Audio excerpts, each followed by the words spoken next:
90 రోజుల కోర్సు పూర్తి చేస్తే చాలు 100% ప్లేస్మెంట్ సపోర్ట్ తో సాఫ్ట్వేర్ జాబ్ మీ సొంతం. వెంటనే కోడ్ జ్ఞాన్ డెస్టినేషన్ ని సంప్రదించండి. Welcome to Sumanti Vinay. నేను సుమంటి వినాయక్. విశాఖపట్నం సరౌండింగ్లో ఉండేటువంటి గోపాలపట్నంలో జరిగిన ఒక ఇన్సిడెంట్ నవవధువు లిటరల్లీ టార్చర్ పెట్టి అండ్ దాంతోపాటు ఇబ్బంది పెట్టి అంటే ఇలా కూడా ఉంటుందా అని చెప్పి అంటే ఒక భర్త చాలా రకాలుగా ఇబ్బంది పెట్టినటువంటి ఇన్సిడెంట్ కలకలం రేపుతోంది. అయితే వీటికి సంబంధించినటువంటి పూర్తి ఇన్ఫర్మేషన్ ఏంటి, లీగల్గా కూడా ఇటువంటివి అంటే జనరల్గా చాలామంది ఫేస్ చేసేటువంటి వాళ్ళు ఉంటారు. భార్యని చాలామంది ఎక్కువగా టార్చర్ పెడుతూ ఉంటారు. అంటే శారీరకంగా నాకు ఈ విధంగా సుఖం ఇస్తేనే ఇలా ఉంటుందనేటువంటి దాంతో టార్చర్ పెట్టేటువంటి వాళ్ళు ఉంటారు. సో లీగల్గా ఇటువంటి వాటికి రెమెడీ ఏమైనా ఉందా అనేది మనతో పాటు హైకోర్టు అడ్వకేట్ అలాగే రవీంద్రనాథ్ గారు ఉన్నారు. అది వారి మాట్లాడి తెలుసుకుందాం. నమస్కారం సార్. నమస్తే అండి నాగరాజ్ గారు. సార్, మనం రెగ్యులర్గా చూస్తూ ఉంటాం అంటే కొన్ని ఇన్సిడెంట్స్లో ఎలా ఉంటుంది అని అంటే ఎక్కడో జరిగినా కూడా బట్ ఇలా కూడా ఉంటారా అన్న విధంగా ఉంటుంది. అదే గోపాలపట్నంలో జరిగినటువంటి ఒక ఇన్సిడెంట్. సో దీనికి సంబంధించి పూర్తి వివరాలు ఏంటి, దీనికి రెమెడీ ఏంటి లీగల్గా? విశాఖపట్నంలో ఉన్నటువంటి 92వ వార్డు గోపాలపట్నంలో ఒక పెళ్ళైన 11 నెలల తర్వాత నిన్న ఒక ఆమె పేరు వసంత తను సూసైడ్ చేసుకొని చనిపోయారు. కొన్ని రహస్యాలు బయటపెట్టడం జరిగింది బంధువులు. పెళ్ళైన తర్వాత కూడా అతనికి ఒకసారి పెరాలసిస్ స్ట్రోక్ వచ్చిందని, దాని తర్వాత అతనికి నరాల బలహీనత ఎక్కువగా ఉండడం వల్ల అతను కొన్ని వయాగ్రా ట్యాబ్లెట్స్ వాడాడని చెప్తూ ఆ కంపెనీ హిమాలయ కాన్ఫిడో అని ఒక ట్యాబ్లెట్స్ వాడాడట. ఆ కంటిన్యూగా వాడుతూ ఆమె మీద కంటిన్యూగా ఆమెను ఫోర్స్బుల్గా చేస్తూ అన్యాచురల్ సెక్స్ అన్నది ఆమెతో బలవంతం చేసేవాడు. ఆమె ఏజ్ కూడా 24 ఇయర్స్. సో ఇది పోలీసులు కూడా వివరాలు తెలిపారు దీనికి సంబంధించి. దానివల్ల ఆమె టార్చర్ తట్టుకోలేక ముఖ్యంగా పోర్న్ వీడియోస్ చూస్తూ అందులో ఎలా ఉంటుందో యాస్టీజ్ అట్లానే అసహజ శృంగారం తనతో చేయమని చెప్పి ఆమెను అన్ని రకాలుగా మానసికంగా శారీరకంగా కూడా ఆమె అనేక రకాలుగా బాధ పెడుతూ ఉండేవాడని, ఈ సందర్భంగా ఈ విషయం సంబంధించి గడిచిన కొద్ది రోజులుగా వాళ్ళ మధ్య తీవ్ర వాగ్వివాదం అయిన తర్వాత పెద్దలు పిలిచి మందలించినప్పటికీ కూడా ఆయన దీన్ని తట్టుకోలేక అయినప్పటికీ కూడా మరలా వెళ్ళి అదే పనిగా తనతో చేయడం వల్ల ఆమె చనిపోయింది రీసెంట్గా. దీనికి సంబంధించి బంధువులు ఏదైతే ఆరోపించారో అవి ఇప్పుడు చర్చనీయాంశంగా మారాయి.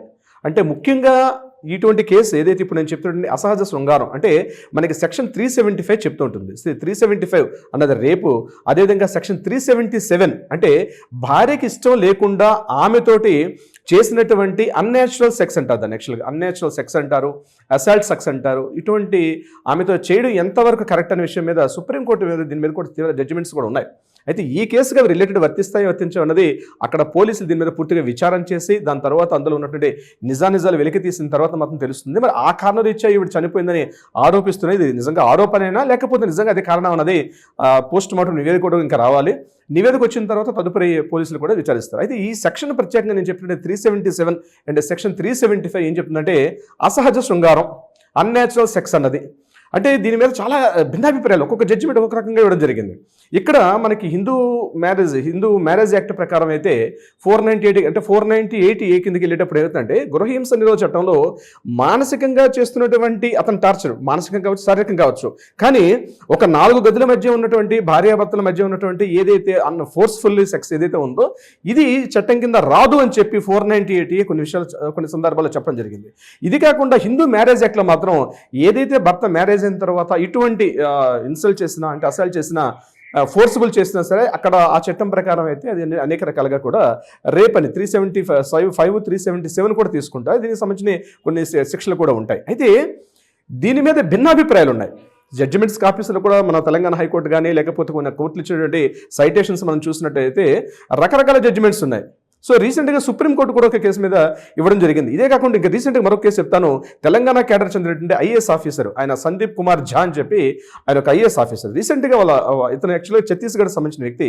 సో సందీప్ కుమార్ ఝా సంబంధించి వాళ్ళ మిసెస్ అంటే వాళ్ళ ఆవిడ కూడా దాని మీద ఆల్రెడీ కోర్టుకి ఎక్కడం జరిగింది. దీని మీద ఛత్తీస్గఢ్ హైకోర్టు కూడా ఇమీడియట్గా అతను ఎఫ్ఐఆర్ మొదట్లో ఎఫ్ఐఆర్ చేయమని చెప్పి ఇప్పుడు కోర్టు ఆర్డర్ కూడా చేసింది జస్ట్ 2 days బ్యాక్. ఇదే సంబంధించి అంటే ఈ అసహజ శృంగారం అంటే వయాగ్రాలు వేసుకోవడం అంటే ఫోర్సిబుల్లీ తనలో ఉన్నటువంటి లేని శక్తిని తీసుకొచ్చి పోర్న్ వీడియోస్ ఉన్నట్టుగా తనతో రతిక్రీడ జరపమని చెప్పి భార్యని ప్రేరేపించడం అనేది కొన్ని సందర్భాల్లో అది యాక్సెప్టెన్స్ ఇవ్వరు. కానీ భార్యాభర్తల మధ్య ఉన్నటువంటి ఏదైతే 4 గోడల మధ్య జరుగుతుందో దీన్ని ఏ సెక్షన్స్ ప్రకారం తీసుకెళ్లాలని చెప్పి దీని మీద రకరకాలుగా చర్చలు జరుగుతూ ఉన్నాయి. అయితే నేర నిరూపణ కావాలి. నేర నిరూపణ కావాలంటే 2 గదుల్లో జరిగింది. నేర నిరూపణ ఎట్లా చేస్తారు అంటే ఆవిడ ప్రత్యక్షంగా వచ్చి చెప్పాలి. ఇక్కడ మీరు ఇప్పుడు మనం మాట్లాడుతున్న గోపాలపట్నం కేసు విషయానికి వచ్చినట్లయితే తను చనిపోయింది. ఇప్పుడు చనిపోవడానికి కారణం అదే అదే అదే అదే కారణం అని చెప్పి పోలీసులు నిన్న అతను సీఏ గారు కూడా మాట్లాడి చెప్పారు.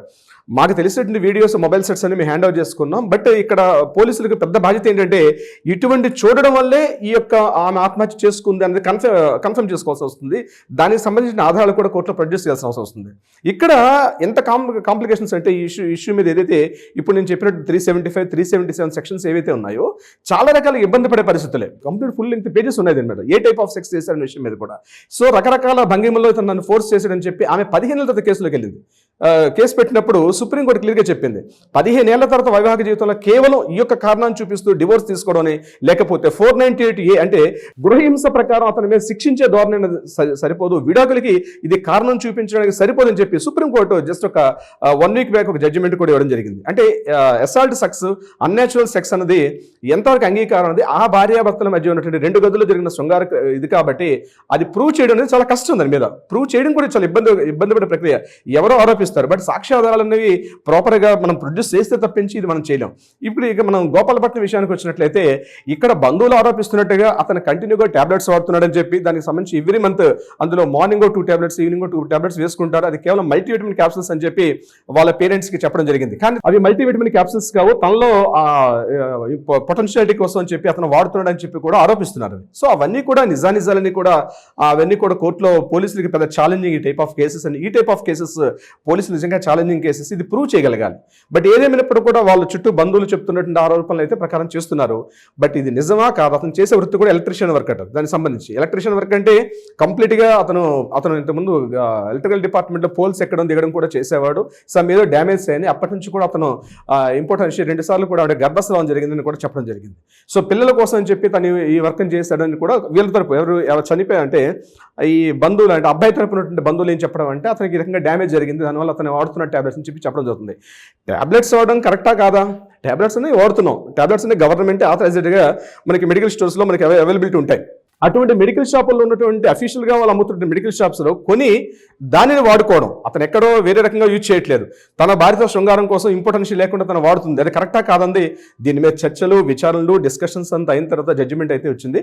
బట్ ఏదేమైనప్పుడు కూడా ఆ అమ్మాయి చనిపోవడం, సూసైడ్ చేసుకొని చనిపోవడం అంది అందరూ చాలా భయభ్రాంతులకు గురవుతున్నారు. అంటే చాలా మంది బయటకు వచ్చి చెప్పుకోలేరు ఆ రూమ్స్ మధ్యలో ఏం జరిగిందనే విషయం. స్త్రీ తనలో తను కుమిలిపోతూ తన బాధపడిపోతుంటుంది. ఈవెన్ తన పేరెంట్స్ దగ్గర కానీ తన బ్రదర్స్ దగ్గర కానీ ఈ విషయాలు చెప్పుకోలేదు. ఎందుకంటే పెళ్ళైన తర్వాత అది ఒక లైంగిక క్రియ అండ్ భార్యాభర్తల మధ్య ఒక కార్యక్రమం కాబట్టి చెప్పుకోవడానికి ఇబ్బందులు పడుతూ ఉంటారు భార్యాభర్తల విషయంలో, ముఖ్యంగా లేడీస్. అది సేమ్ భర్త కూడా వర్తిస్తుంది రకరకాలుగా. సో చనిపోవడం అంటే దీనికి యాక్చువల్గా దీనికి సొల్యూషన్ కాదు. కాబట్టి ఏం జరిగిందండి నేర విచారణలో బయటకు వస్తే గానీ మనకి విలువలోకి వచ్చే అవకాశాలు అయితే చూద్దాం ఏ విధంగా ఉంటుందనేది. నిజంగా చాలా జుగుప్సాకరం ఇటువంటి ఇన్సిడెంట్స్ జరగడం అనేది, అండ్ బాధాకరం కూడా. ఏ విధంగా ఉంటుందనేది ఫర్దర్గా చూద్దాం. Thank you so much Ravindranath garu. Thank you so much Nagaraj గారు.